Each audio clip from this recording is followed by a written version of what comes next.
Sony ചേച്ചീനെ എനിക്ക് വർഷങ്ങളായിട്ട് പരിചയമുള്ളതാണ്. ചേച്ചിയുടെ സർവീസും കാര്യങ്ങളൊക്കെ അറിയുന്നത് കൊണ്ട് തന്നെ പണ്ട് ഞാനൊരു ക്യാൻസർ പേഷ്യന്റിന്, ഒരു കുഞ്ഞു പൈതലിന്റെ കണ്ണിൽ ക്യാൻസർ പിടിച്ചതുമായി ബന്ധപ്പെട്ട വിഷയം നമ്മുടെ ചാനൽ വീഡിയോ ചെയ്തപ്പോൾ ചേച്ചി അത് തെരഞ്ഞു കണ്ടുപിടിച്ച് എന്നെ ബന്ധപ്പെട്ട് ആ കുട്ടിയുടെ ട്രീറ്റ്മെന്റ് ഒക്കെ നേരിട്ട് നടത്തിയ ഒരു സർവീസ് മേഖലയിൽ കൂടി പ്രവർത്തിക്കുന്ന ഒരു മഹാവ്യക്തിത്വമാണ് സോണിയ ചേച്ചി. അതുകൊണ്ട് എനിക്ക് പേഴ്സണലായിട്ട് അറിയുന്ന ഒരു വ്യക്തി കൂടിയാണ് ചേച്ചി കഴിഞ്ഞ ദിവസം നടത്തിയ വലിയൊരു പ്രതികരണത്തിൽ തന്നെയാണ് ഇന്ന് സിനിമാ ലോകം ആടി ഉലഞ്ഞത് എന്നൊക്കെ പറയേണ്ടതുണ്ട്. പക്ഷെ അതിൽ നിന്ന് നെഗറ്റീവായിട്ടുള്ള ഒരു കാര്യം ആദ്യം ഞാൻ പറയുകയാണ്. അങ്ങ് സൂചിപ്പിച്ച സിനിമാ നടൻ അല്ലെങ്കിൽ സൂപ്പർ സ്റ്റാർ ജയസൂര്യ ആയിരുന്നോ അല്ലയോ എന്നുള്ളത് തർക്കം നടന്നു. പിന്നീട് ചേച്ചി അത് ക്ലിയർ ചെയ്തു, ജയസൂര്യ അല്ല എന്നുള്ളത് ക്ലിയർ ചെയ്തു. പക്ഷെ അല്ല എന്നുണ്ടെങ്കിൽ ആരാണ് എന്ന് നമ്മൾ ചോദിക്കുന്നില്ല, ചേച്ചിയുടെ സ്വന്തം സ്വാതന്ത്ര്യമാണ്. പക്ഷെ ഇരുന്നാലും വലിയൊരു പുകമറ എന്ന രീതിയിൽ വലിയ പ്രചരണ ട്രോളുകൾ നടക്കുന്നുണ്ട്. അതൊക്കെ ഒന്നും സൂചിപ്പിച്ചു എന്നുള്ളൂ. എങ്ങനെയാണ് ചേച്ചി ഇന്നത്തെ ഈ ഇപ്പൊ അമ്മയിലെ എല്ലാ ഭാരവാഹികളും രാജിവെച്ചു, അതുമായി ബന്ധപ്പെട്ട എല്ലാം കൂടെ ചേർക്കുമ്പോഴുള്ള പ്രതികരണം വരും? അത് നമുക്ക് ഈ ഒരു രാജ്യമായിട്ട് ബന്ധപ്പെട്ട് സന്തോഷമാണ്. പക്ഷെ നമ്മളൊരു സ്ട്രക്ചറിനകത്ത് നിൽക്കുമ്പോൾ ആ സ്ട്രക്ചറിനകത്ത് എന്തെങ്കിലും പ്രശ്നങ്ങൾ ഉണ്ടെങ്കിൽ സ്വാഭാവികമായിട്ടും അതിനെ ഫേസ് ചെയ്യുക എന്നുള്ളത് ജനാധിപത്യ മര്യാദയാണ്.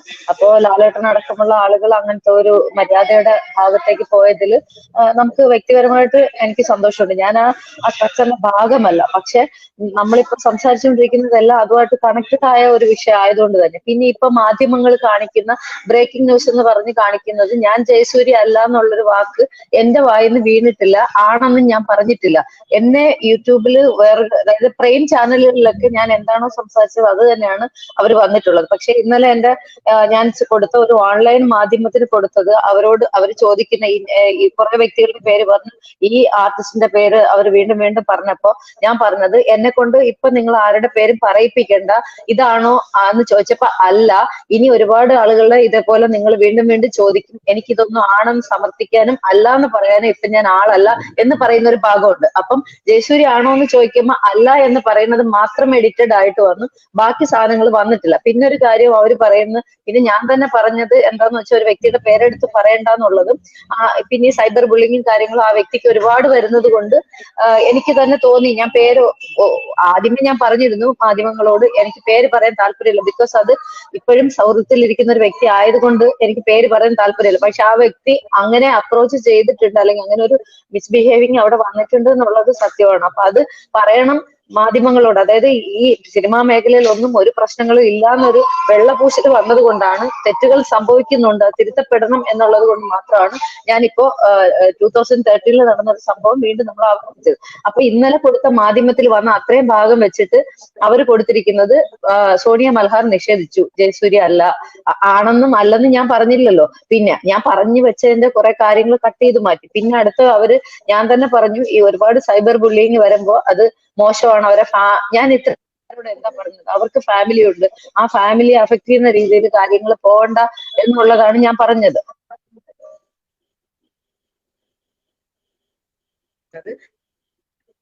വളരെ കൃത്യമായിട്ട് എല്ലാ ഓൺലൈൻ മാധ്യമങ്ങൾ, അത് ലോക്കൽ ചാനലിൽ നിന്ന് പോയി മനോരമ, മാതൃഭൂമി, ഏഷ്യാനെറ്റ് അടക്കമുള്ള എല്ലാവരുടെയും അവരുടെ പേജുകളിൽ അത് റിട്ടേൺ മെസ്സേജ് ആയിട്ട് എല്ലാവരും എനിക്ക് അയച്ചു തന്നുകൊണ്ടിരിക്കും ഞാൻ ഇങ്ങനെ ഒരു സ്റ്റേറ്റ്മെന്റ് കൊടുത്തു എന്നുള്ളത്. ഞാൻ ഇങ്ങനെ ഒരു സ്റ്റേറ്റ്മെന്റ് കൊടുത്തിട്ടില്ല. നാളെ ഇതിനൊരു കൃത്യമായ ഒരു ക്ലാരിറ്റി മാധ്യമങ്ങൾക്ക് മുമ്പിൽ പറയാൻ വേണ്ടി തയ്യാറാവുകയാണ്. കാരണം ഞാനിപ്പോ ആരോപണത്തിൽ നിന്ന് പിന്മാറിയെന്നും ഇതൊരു ഫേക്ക് ആയിട്ടുള്ള ഒരു സാധനം ആയിരുന്നു എന്നും എന്റെ ഡിഗ്നിറ്റിയെ ബാധിക്കുന്ന രീതിയിൽ സാധനം വന്നിരിക്കുകയാണ്. അത് എനിക്ക് സഹിക്കാൻ പറ്റില്ല. കാരണം നമ്മൾ പറഞ്ഞൊരു കാര്യം, യഥാർത്ഥത്തിൽ നടന്നൊരു കാര്യം, എന്നെ പോലെ നിൽക്കുന്ന ഒരാൾ വന്ന് പറയുമ്പോൾ ഞാൻ കാശ് മേടിച്ചു, 10 ലക്ഷം വാങ്ങി, 20 ലക്ഷം മേടിച്ചു, ഈ കിട്ടിയ സമയത്ത് നമ്മൾ ആളാവാൻ വന്നു, ഒരുപാട് സൈബർ ബുള്ളിങ് എനിക്കും കിട്ടുന്നുണ്ട്. ഞാനിതൊന്നും മെയിൻ ചെയ്യുന്നില്ല, അത് വേറെ കാര്യം. പക്ഷെ ഈ രീതിയിലുള്ള ചവറ് വർത്തമാനങ്ങൾ എന്നെ സംബന്ധിച്ച് എനിക്ക് വീണ്ടും ഇവിടെ നിൽക്കാനുള്ള ആളുകളാണ്. അപ്പൊ നാളെ സിനിമ കിട്ടൂല എന്നുള്ളതൊന്നും എന്റെ വിഷയമില്ല, ഞാൻ അതിനെപ്പറ്റി ബോധേടുമല്ലോ. അപ്പൊ അതുകൊണ്ട് ഒതുക്കലുകൾ നന്നായിട്ടുണ്ടാവുമല്ലോ. ഇത്രയും തുറന്നു പറഞ്ഞുകൊണ്ട് ചെറിയ ബ്ലോക്കേജ് കൊടുത്തപ്പോ തന്നെ ഒതുക്കിയതാണ്. അപ്പൊ പിന്നെ ഇത്രയും വലിയ ആളുകളോടാണ് ഞാൻ ഫൈറ്റ് ചെയ്യാൻ പോകുന്നത്. സ്വാഭാവികമായിട്ടും അതിൻ്റെതായ ബുദ്ധിമുട്ട് എനിക്ക് ഫേസ് ചെയ്യേണ്ടി വരും, അതൊന്നും ഞാൻ കരുതുന്നില്ല. പക്ഷെ എനിക്ക് സോറി, 2 മിനിറ്റ്സേ ഉള്ളൂ. 8:25 എനിക്ക് NDTV തരണം, വെരി സോറി. അപ്പൊ ഞാൻ പെട്ടെന്നൊന്ന് പറഞ്ഞ് അവസാനിപ്പിക്കുകയാണ്. നിങ്ങളോടൊപ്പം ജാമില ടീച്ചറും മറ്റേ കുട്ടിയോടൊക്കെ ഹായ് അവരോടൊന്നും സംസാരിക്കാൻ പറ്റില്ല. അല്ലാണ്ട് മറ്റേ കുട്ടിയെ എനിക്കറിയില്ല. ടീച്ചറിനെ കുറിച്ച് എപ്പോഴും ഞാൻ കാണുന്നുണ്ട്, എനിക്ക് ഒരുപാട് ഇഷ്ടമാണ്. നേരിട്ട് കാണാൻ പറ്റില്ല, എപ്പോഴെങ്കിലും കാണും. അപ്പൊ ആ കുട്ടിയും കുറെ കാര്യങ്ങൾ പറഞ്ഞു. ഇതൊക്കെ ഇൻഡസ്ട്രിയിൽ നടക്കുന്ന യഥാർത്ഥത്തിലുള്ള കാര്യങ്ങളാണ്. അപ്പൊ ഇനി വരുന്ന തലമുറകൾക്കും ഇപ്പൊ നിൽക്കുന്ന കുട്ടികൾക്കൊക്കെ സേഫ് ആയിട്ട് ഒരു സോണിൽ വർക്ക് ചെയ്യാൻ പറ്റണം. അതിനു വേണ്ടിയിട്ടുള്ള ഫൈറ്റ് മാത്രമാണ്. അല്ലാതെ ഈ പ്രത്യേക നടനെയോ നടിയോ വേറെ ആരെങ്കിലും കോർണർ ചെയ്തിട്ട് അവരെ നിന്ന് കാശ് വാങ്ങുക, അത്തരം വൃത്തികേടുകൾക്ക് നിൽക്കുന്ന ഒരാളെ അല്ല. അപ്പൊ അതുകൊണ്ട് ദയവായിട്ട് നിങ്ങൾ അത് ക്ലിയർ ചെയ്ത് കൊടുക്കുക. ഇന്നത്തെ നിങ്ങളുടെ ചർച്ചയിൽ അതും വരിക.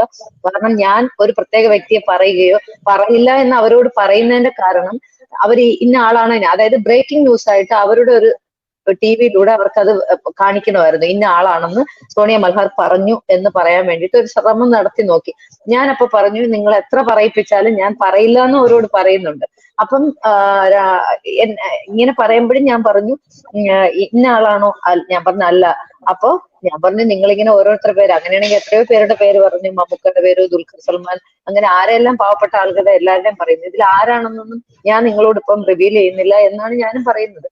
അപ്പൊ അവര് തന്നെ ഉണ്ടാക്കി ഒരു വീഡിയോയില്, അത് അവര് എഡിറ്റഡ് വീഡിയോ ആയിട്ട് സാധനം വരുമ്പോ ചോദിക്കുമ്പം ഇത് അവരെന്നോട് ചോദിക്കുന്നത് ജയസൂര്യ ആണോ? അപ്പൊ ഞാൻ പറയുന്നത് ജയസൂര്യ അല്ല, അവിടെ കട്ടാണ്, ബാക്കി ഇപ്പുറം അപ്പുറം പറഞ്ഞതില്ല. അപ്പൊ നിങ്ങൾക്കറിയാലോ യൂട്യൂബർ, അപ്പൊ ഞാൻ പറയേണ്ട ആവശ്യമില്ല. സോ അത് ക്ലിയർ ആയി. ഈ സാധനം എടുത്തിട്ടാണ് എല്ലാ ചാനലുകാരും ഇപ്പൊ എന്നെ പ്രൈം ചാനലിൽ നിന്നെല്ലാം വിളിച്ചുകൊണ്ടിരിക്കുക. ഞാൻ അങ്ങനെ ഒരു സ്റ്റേറ്റ്മെന്റ് പറഞ്ഞിട്ടില്ല, വെരി സോറി. അപ്പൊ നിങ്ങൾ അത് ക്ലിയർ ചെയ്ത് കൊടുക്കുക. ജാമിത ടീച്ചർ നന്നായിട്ട് എന്തായാലും സോണിയാജി അങ്ങയുടെ NDTV ചർച്ച കഴിഞ്ഞതിന് ശേഷം ഒന്ന് എൻ്റർ ചെയ്ത് നോക്കുക. നമ്മുടെ ചർച്ച ലോങ് ചർച്ചയാണ്, 2 മണിക്കൂറോളം ചർച്ചയാണ്. അപ്പോൾ സമയം കഴിഞ്ഞിട്ടില്ല എന്നുണ്ടെങ്കിൽ കയറാം കേട്ടോ. 9 മണിക്ക് NDTV, അത് കഴിഞ്ഞ ന്യൂസ് 18 വരും. അതുകൊണ്ടാണ്. ബൈ. ഓക്കെ ശരി. ഓക്കെ. അമൃത, നമ്മൾക്ക് എല്ലാവർക്കും അറിയാം ഇന്നിപ്പോൾ നിങ്ങൾ അനുഭവിക്കുന്ന ആ ഒരു മാനസിക സമ്മർദ്ദം. കാരണം രാവിലെ അങ്ങയുടെ അമ്മ എന്നെ വിളിച്ച സമയത്ത് എനിക്ക് അപ്പൊ തന്നെ അത് ബോധ്യപ്പെട്ട ഒരു ടെക്സ്റ്റ് മെസ്സേജ് ആണ് ഇട്ടിരുന്നത്. അപ്പൊ തന്നെ ഞാൻ അമ്മയെ തിരിച്ചു വിളിച്ചു. കാരണം നമ്മൾക്കിത് അറിയാൻ പറ്റും. നമ്മളൊക്കെ ഈ കേസിന്റെ മേഖല, ഇപ്പൊ ടീച്ചർക്കൊക്കെ അറിയാൻ പറ്റുന്നതാണ്. നമ്മൾ ഈ കേസിന്റെ മേഖലയിലൂടെ പോകുമ്പോൾ ഉള്ള ഒരുപാട് ആകുലതകളുണ്ട്. പ്രത്യേകിച്ച് പെൺകുട്ടി മാത്രം, അമ്മ അച്ഛൻ വിദേശത്താണ് എന്നുള്ളത് അറിയാം, അമ്മ മാത്രമേ ഉള്ളൂ പിന്നെ നിങ്ങൾക്ക് കൂട്ടായിട്ട്. അപ്പോൾ ഇവിടെ പലരും കമന്റ് ഇടുന്ന ഒരുപാട് കമന്റുകൾ ഇവിടെ വരുന്നുണ്ട്. ആ കമന്റിലെ ഒരു കമന്റ് ഞാൻ ഇവിടെ നോട്ടം ഇട്ടിട്ടുണ്ട്. ആ കമന്റ് ഒന്ന് എടുക്കട്ടെ, ഒരു സെക്കൻഡ് ഉണ്ട്.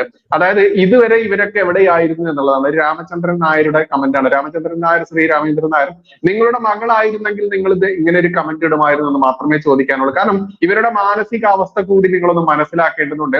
ഇത്തരത്തിൽ വലിയ വലിയ തിമിംഗലങ്ങൾ, നമ്മൾ ഉപയോഗിക്കുന്ന ഒരു വാക്കാണ് തിമിംഗലങ്ങൾ. ഈ തിമിംഗലങ്ങൾ ഏതറ്റം വരെയും പോകാൻ മടിയില്ലാത്ത അത്ര കണ്ടിട്ടുള്ള ഹിംസ്ര ജന്തുക്കളാണ് എന്ന് നമുക്കറിയാം. ഈ ജന്തുക്കളുടെ മുൻപിൽ നിരപരാധികളായ അല്ലെങ്കിൽ നിഷ്കളങ്കരായിട്ടുള്ള നമ്മുടെ സഹോദരിമാർ, നമ്മുടെ മക്കൾ ഇങ്ങനെ പെട്ടുപോകുന്ന സമയത്ത് നമ്മൾ ഈ നിലപാടാണ് എടുക്കേണ്ടതെന്ന് ചോദ്യം തന്നെയാണ്. ഇപ്പോ സോണിയ ചേച്ചി അതല്ലെങ്കിൽ സോണിയാജി പറഞ്ഞ അതിൽ ഒരു അഭിപ്രായ വ്യത്യാസം ഉണ്ട്. എന്നിരുന്നാൽ അവരില്ലെങ്കിൽ കൂടി പറയുകയാണ്. കാരണം അമൃത പേര് വ്യക്തമാക്കിക്കൊണ്ട് തന്നെയാണ്, അതല്ലെങ്കിൽ നമ്മൾ കണ്ടു ഒരുപാട് വ്യക്തമാക്കലുകൾ കണ്ടു, അതിലൊക്കെ കൃത്യമായിട്ട് പേരുകൾ പച്ചയ്ക്ക് പറഞ്ഞുകൊണ്ട് തന്നെയാണ്. അപ്പം പേരുകൾ പറയാത്തിടത്തോളം കാലം അതൊരു പുകമറ തന്നെയാണെന്ന് പ്രേക്ഷകർ തെറ്റിദ്ധരിച്ചാൽ അവരെ കുറ്റപ്പെടുത്താനാവില്ല. അതിൽ അമൃതയ്ക്ക് ബിഗ് സല്യൂട്ട് കൊടുക്കുകയാണ് വേണ്ടത്. കാരണം ആ കുട്ടിക്ക് സിനിമ തുടങ്ങുന്നതിന് മുൻപേ തന്നെ കാസ്റ്റിംഗ് ടൈമിൽ തന്നെ നേരിട്ട ആ ഒരു ദുരനുഭവമാണ് നമ്മളോട് പച്ചയ്ക്ക് പറഞ്ഞത്. അതിന് അവരെ പഴിക്കുന്നതിന് പകരം അതിലെ യാഥാർത്ഥ്യങ്ങൾ മനസ്സിലാക്കിക്കൊണ്ട് ഇന്ന് അമ്മ എന്ന് പറയുന്ന സംഘടന പൂർണ്ണമായിട്ട് പിരിച്ചുവിടുന്ന രീതിയിലേക്ക് മാറിയിട്ടുണ്ടെങ്കിൽ എന്തായാലും തീയില്ലാതെ പുകയുണ്ടാവും എന്ന് ചോദിച്ച പോലെ തന്നെ തീ ഉണ്ട് എന്നുള്ളതും പുക വന്നു എന്നുള്ളതും നമ്മൾ കണ്ടതാണ്. മാത്രമല്ല സിനിമാ മേഖല തന്നെ ഇന്ന് ഏതൊക്കെ രീതിയിലുള്ള മാഫിയകളാണ് കൈയടക്കിയിരിക്കുന്നത് എന്ന് അറിയണമെന്നുണ്ടെങ്കിൽ മട്ടാഞ്ചേരി മാഫിയ അടക്കമുള്ള പല മാഫിയകളുടെ പേരുകളും ഒക്കെ ഉയർന്നു കേൾക്കുന്നത് നമ്മൾ അറിയാം. അവരുടെ വസ്തുതകളൊക്കെ നമുക്കറിയാം. അതുകൊണ്ട് പഴിക്കുന്നതിന് പകരം അവർക്ക് പിന്തുണ കൊടുത്തിട്ടില്ലെങ്കിലും ദയവ് ചെയ്ത് കുറ്റപ്പെടുത്താതിരിക്കുക എന്നൊരു അഭ്യർത്ഥനയുണ്ട് മാന്യ പ്രേക്ഷകരോട്. കാരണം നമ്മുടെ ഈ കുറ്റപ്പെടുത്തലുകൾ കൊണ്ട് തന്നെയാണ് ഇപ്പൊ അമൃത നേരത്തെ സൂചിപ്പിച്ചു, ഞാനിത് തുറന്നു പറഞ്ഞ് രംഗത്തേക്ക് വന്നു കഴിഞ്ഞാൽ എന്തായിരിക്കും ജനങ്ങളുടെ പ്രതികരണം, ഞാൻ ഒറ്റപ്പെട്ടു പോകുമോ എന്നൊരു ഭയം, ആ ഭയം ഒരു സാധാരണ പെൺകുട്ടിക്ക് ഉണ്ടാവുക, ഒരു കുടുംബത്തിനുണ്ടാവുക എന്നത് യാഥാർത്ഥ്യമാണ്. അത് നമ്മുടെ അവനവന്റെ കുടുംബത്തിൽ വരുമ്പോൾ മാത്രമേ, കണ്ടവന്റെ മക്കൾക്ക് ഭ്രാന്ത് പിടിച്ചാൽ കാണാൻ നല്ല സുഖം എന്നുള്ളത് ഇനിയെങ്കിലും ഇവിടെ പ്രകടിപ്പിക്കാതിരിക്കുക. ഇത്തരത്തിൽ തന്റെ ഇടത്തോടുകൂടി ധൈര്യത്തോടുകൂടി വന്നിട്ടുള്ള ആളുകൾ, അതിലൊരുപാട് പാഴുകൾ ഉണ്ടായിരിക്കാം, ഒരുപാട് ആരോപണങ്ങൾ ഉന്നയിച്ചുകൊണ്ട് അവര് പ്രശസ്തിക്ക് വേണ്ടിയിട്ട് ഉന്നയിക്കുന്നവരുണ്ടായിരിക്കാം. പക്ഷെ ജെന്യുവിൻ ആയിട്ടുള്ള ആളുകളെ കൃത്യമായിട്ട് നമ്മൾ തിരിച്ചറിയേണ്ടതുണ്ട്. അവർ കൃത്യമായിട്ട് പേര് സഹിതം തന്നെയാണ് പറയുന്നത്. അതുകൊണ്ട് ഒരുപാട് അമൃതമാർക്ക് സപ്പോർട്ട് നമ്മൾ കൊടുക്കുക.